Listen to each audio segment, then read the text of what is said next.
Penuntun Saat Teduh Gereja Kristen Jakarta, Senin 8 September 2025. Judul renungan, Hasrat yang Mendukakan, diambil dari kitab 1 Timotius 6 ayat 6-10. Memang ibadah itu kalau disertai rasa cukup memberi keuntungan besar.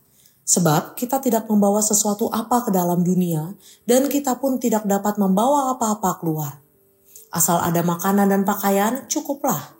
Tetapi mereka yang ingin kaya terjatuh ke dalam pencobaan, ke dalam jerat dan ke dalam berbagai-bagai nafsu yang hampa dan yang mencelakakan, yang menenggelamkan manusia ke dalam keruntuhan dan kebinasaan.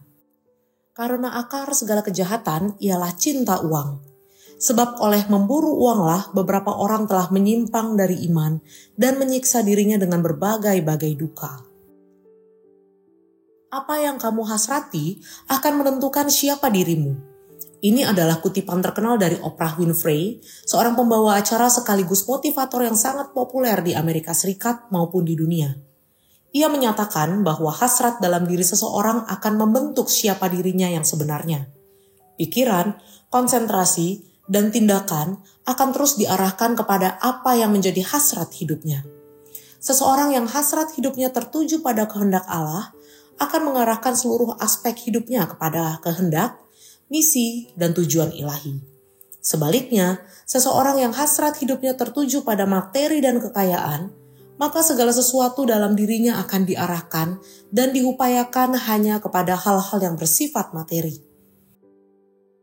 Dalam nas yang kita baca hari ini, kita menemukan bahwa kecintaan dan hasrat terhadap materi membawa dampak yang begitu besar dan mengerikan dalam hidup seseorang. Pada ayat 6, Paulus mengatakan bahwa ibadah harus disertai rasa cukup. Sebuah pernyataan yang terasa aneh bagi kita. Sebab ibadah biasanya kita pahami sebagai sesuatu yang suci. Mengapa harus diberi nasihat tentang rasa cukup?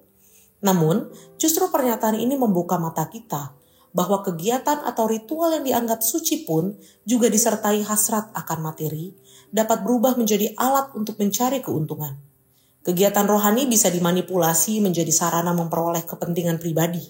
Sangat berbahaya. Paulus melanjutkan bahwa kecintaan terhadap materi digambarkan seperti kapal yang tenggelam, yang menyeret seluruh hidup seseorang kepada kehancuran dan kebinasaan. Seseorang dapat begitu berani melakukan kejahatan demi kejahatan, menyimpang dari iman, bahkan menyiksa diri dengan berbagai duka dan kesedihan. Inilah hasrat yang membawa hidup ke dalam penderitaan.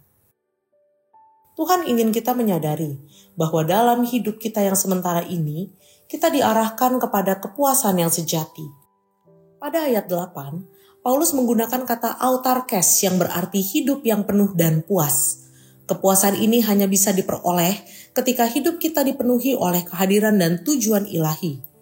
Allah ingin kita memakai seluruh arah hidup kita untuk tujuan dan misinya, bukan dirusak dan dihancurkan oleh keinginan dunia. Inilah hasrat yang membawa sukacita, hasrat yang menghadirkan kepuasan sejati. Saudaraku, janganlah kita mau disiksa dan dihancurkan oleh keinginan materi. Ada tujuan yang lebih indah dan lebih membahagiakan, yaitu memakai segala yang kita miliki untuk kemuliaan dan tujuan ilahi. Bagi dunia, hasrat kecintaan materi akan menghasilkan kebahagiaan. Tetapi bagi yang memahami kebenaran, dia akan memilih ditarik oleh hasrat kepada kehendak dan tujuan ilahi. Berbeda dengan dunia, namun penuh sukacita sejati. Kiranya Allah memampukan kita.